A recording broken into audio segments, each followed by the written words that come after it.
আমি শিপ্রা তোমাদের আর সকলকে শিপ্রাজ ফ্যামিলি ভ্লগে স্বাগত জানাচ্ছি।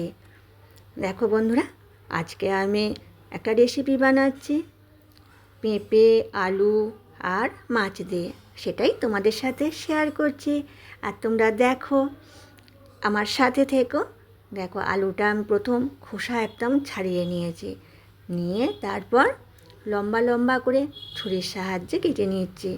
তোমরা বটির সাহায্যেও কাটতে পারো, যার যেটা সুবিধা হবে। তা আলুটা লম্বা লম্বা করে কাটা হয়ে গেল। আর এরপর আমি নিয়ে নিচ্ছি টমেটো। এবার টমেটোটাও ঠিক একইভাবে কেটে নেব। আর বন্ধুরা, তোমরা যদি কেউ নতুন হয়ে থাকো, তোমরা তাহলে আমার চ্যানেলটি সাবস্ক্রাইব করে লাইক কমেন্ট শেয়ার করে আমার পাশে থেকো। আর এই দেখো, পেঁপেও কেটে নিয়েছি। আর পেঁপেগুলো বেশ একটু মোটা মোটা রেখেছি, তাহলে তার টেস্ট বেশি ভালো হয়। আর সমস্ত কিছুগুলো নিয়ে আমি একটা জায়গায় তুলে রাখলাম। আর এখন কেটে নিচ্ছি পেঁয়াজ।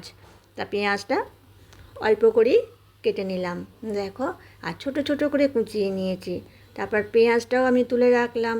এখন নিয়ে নিয়েছি মাছ। এই দেখো, আমি আমার প্রয়োজন মতো মাছ নিয়েছি, আর তোমরা তোমাদের প্রয়োজন মতো মাছ নিয়ে নিও। তা এবার নুন, হলুদ আর দিয়ে দিচ্ছি সর্ষের তেল, দিয়ে ভালো করে এটা মাখিয়ে রাখছি।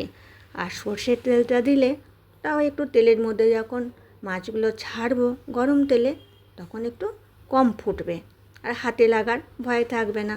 তাই নুন, হলুদ আর সর্ষের তেল মাখিয়ে নিলাম। এবার একটা সাইডে রেখে দিলাম। আর গ্যাস বার্নার জ্বালিয়ে একটা কড়াই বসিয়ে দিয়েছি। কড়াইটা গরম হয়ে গেছে। আর এখন দিয়ে দিলাম সর্ষের তেল। আমি রান্নাটা আজ সর্ষের তেলেই করব। তা তেলটা গরম হয়ে গেছে। আর এখন এবার দিয়ে দিচ্ছি কেটে রাখা পেঁপে। আর পেঁপেটা একটু ডুমো ডুমো করে এই যে কেটেছি। ডুমো মানে কি লম্বা, বেশ একটু মোটা মোটা। এটা বেশ ভালো গলেও যাবে না, আর এত সুন্দর কামড়ে কামড়ে খাওয়া যায়, সেই জন্য এইভাবে রেখেছি। তো পেঁপেটা প্রথম ভেজে নিলাম, নিয়ে এবার তুলে রাখছি। এরপর আলুগুলো দেব। সবগুলোই একটু একটু করে আগে লাল লাল করে অল্প ভেজে নিচ্ছি। সবটাই তোমাদেরকে দেখাচ্ছি, দেখো কিভাবে আমি করছি। তাই এরপর আলুটা এবার ভেজে নিচ্ছি। আর ভেজে নিলে তার টেস্টটাও ভালো হয়। আলুটাও বেশ সুন্দর লাল লাল করে ভেজে নিলাম।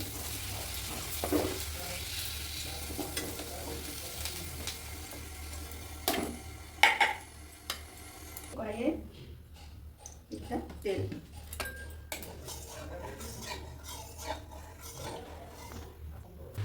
এবার এটা করে মাছ ছেড়ে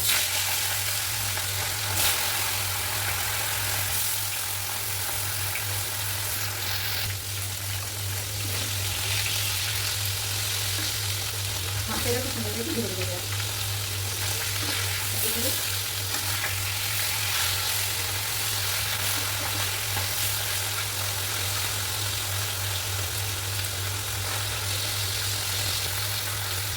মাছটা আবার ভাজা হোক, আর এবার তুলে আমি মশলাটা তৈরি করে নেব। মাছটা আমার ভালোই ভাজা চলছে। আর এখন এবার মশলাটা তৈরি করে নিচ্ছি। তা দেখো আমি কী কী মশলা নিয়েছি। আদা, রসুন আর কাঁচা লঙ্কা ঝালের জন্য, সেটা এবার ভালো করে বেটে নেব। আর কাঁচা লঙ্কার ঝালটা খেলে শরীরের পক্ষে উপকারও, সেই জন্য আমরা কাঁচা লঙ্কার ঝালটাই বেশি ইউজ করি।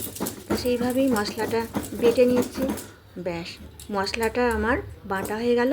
এবার আমি একটা জায়গায় তুলে নিলাম, দেখো। আর এদিকেও এই যে মাছটাও বেশ আমার সুন্দর ভাজা হচ্ছিল। আর মাছটা ভাজাও হয়ে গেছে, দুটো দিক আমার সুন্দর করে লাল করে ভেজে নিয়েছি। এবার মাছটা তুলে নিচ্ছি, দেখো।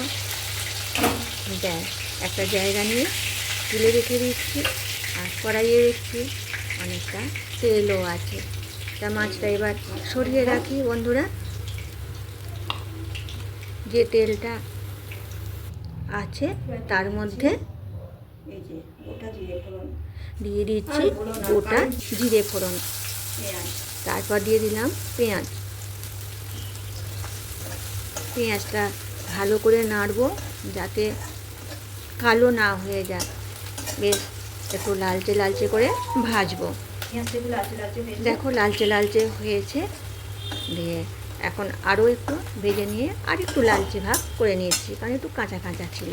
আমি দিয়ে দিচ্ছি এই সময় একটু লঙ্কা গুঁড়ো, এটা লাল লঙ্কা গুঁড়ো, এটা দিয়ে এরকম করে দিলে দিয়ে আমার তেলের মধ্যে দিয়ে বেশ কালারটা সুন্দর হয়।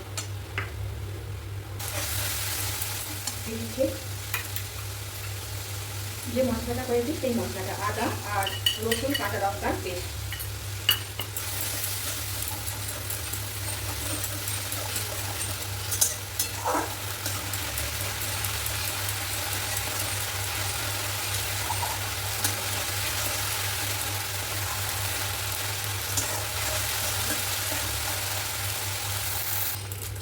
এবার দিয়ে দিচ্ছি ধনে গুঁড়ো, দিয়ে দিচ্ছি জিরে গুঁড়ো, দিচ্ছি হলুদ, জল দিয়ে দিচ্ছি।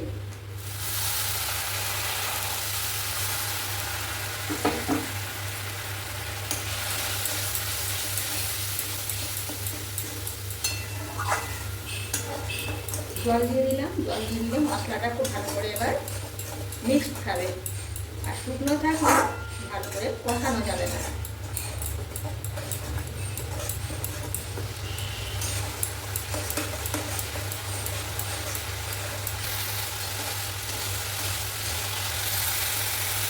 পেঁয়াজের তেলটা ছেড়ে এসেছে, এই যে চারদিকে তেলটা ছেড়ে এসেছে, সুন্দর একটা সেন্ট বেরোচ্ছে মশলা ভাজার। এবার আমি দিয়ে দিচ্ছি ভেজে রাখা আলু আর পেঁপে, এই যে আলু আর পেঁপে দিয়ে দিলাম, দিয়ে ভালো করে কষিয়ে নেব।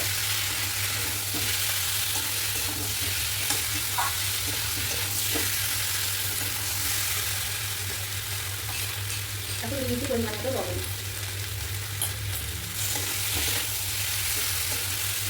আর লঙ্কা দেবো না, কারণ আমার কাঁচা লঙ্কা বাটা আছে আদা রসুনের সঙ্গে, বাড়ির জন্য যা ব্যবহার করেছি।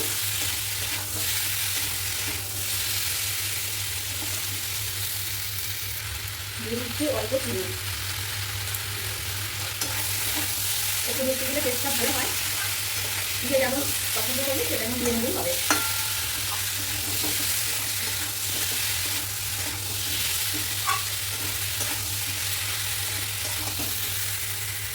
দিয়ে দিচ্ছি টমেটো,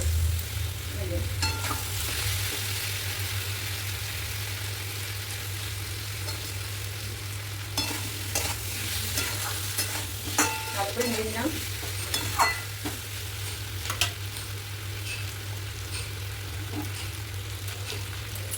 এটা দিয়ে দিচ্ছি জল, দিয়ে ভালো করে নাড়িয়ে নিচ্ছি।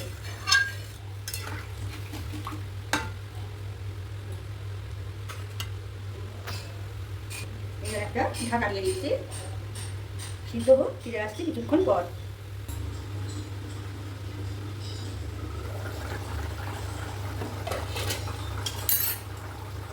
ঢাকা খুলে দিলাম আর ভালো করে নাড়িয়ে এবার দেখে নিলাম আলু আর পেঁপে আমার প্রায় 90% সিদ্ধ হয়ে গেছে। এখন মাছগুলো দিয়ে দিচ্ছি, মাছ দিয়ে দিলাম, একটু নাড়িয়ে দিচ্ছি।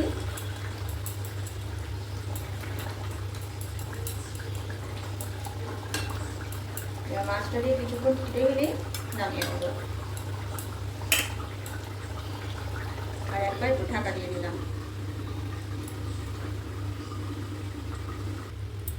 এবার ঢাকা তুলে নিচ্ছি। ব্যাস, রান্নাটা আমার কমপ্লিট হয়ে গেছে, গ্যাসের জন্য অফ করলাম।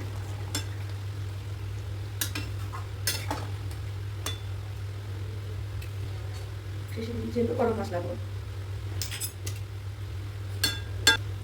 এবার আলতো হাতে ভালো করে নাড়িয়ে নিলাম, খুব সুন্দর হয়ে গেছে। এরপর আমি এটা এবার নামিয়ে নেব, তার আগে একটা ঢাকা দিয়ে দিচ্ছি কিছুক্ষণের জন্য, যাতে গরম মশলার গন্ধটা সব কিছুর মধ্যে প্রবেশ করে। এবারে আমি রেসিপিটা আজারে নিচ্ছি, নিয়ে দেখাচ্ছি।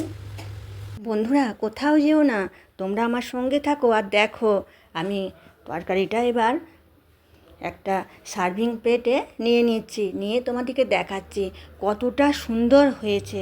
কড়াই অতটা বোঝা যাচ্ছিল না। এই দেখো আমি এবারে সমস্ত রেসিপিটাই তুলে নিলাম। দেখো আলু পেঁপে আর মাছের যে এই রেসিপি, একটা রসা বলতে পারো, তা কত সুন্দর হয়েছে একবার দেখো। দেখতেও যেমন সুন্দর হয়েছে আর টেস্টও তেমনই সুন্দর হয়েছিল, আর খুব সুন্দর সেন্টও উঠেছে। তোমরা একবার হলেও এভাবে বানিয়ে দেখতে পারো, আমি বলছি তোমাদের অবশ্যই ভালো লাগবে। আর এটা ভাত রুটি পরোটা যে কোনোর সাথে খেতেও পারবে, বেশ ভালো লাগবে। আর কেমন লাগলো বন্ধুরা আমাকে অবশ্যই তোমরা কমেন্ট করতে ভুলো না। আর ভালো লাগলে আমার চ্যানেলটি সাবস্ক্রাইব করে আমার পাশে থেকো। আজ আসি।